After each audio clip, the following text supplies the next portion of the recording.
आता मी हे कांदे भजी दाखवणार आहे. त्यासाठी बारीक चिरलेला लांब लांब उभा चिरलेला कांदा, त्यामध्ये कोथिंबीर, त्यामध्ये हे सगळे मसाले घालून घेते. तिखट, हळद, हिंग, ओवा, मीठ आणि जिरं आणि चवीपुरते साखर हे टाकून घेते. आता हे थोडं मिक्स करते. आता हे मिक्स झालेलं आहे. त्यामध्ये हे चण्याच्या डाळीचं पीठ घालून घेते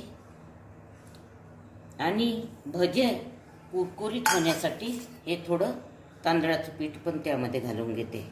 याच्याशी छान भजे कुरकुरीत होतात. आता हे सगळे मिक्स करून घेते. आता यामध्ये थोडं पाणी घालून याला भिजवून घेते. जास्त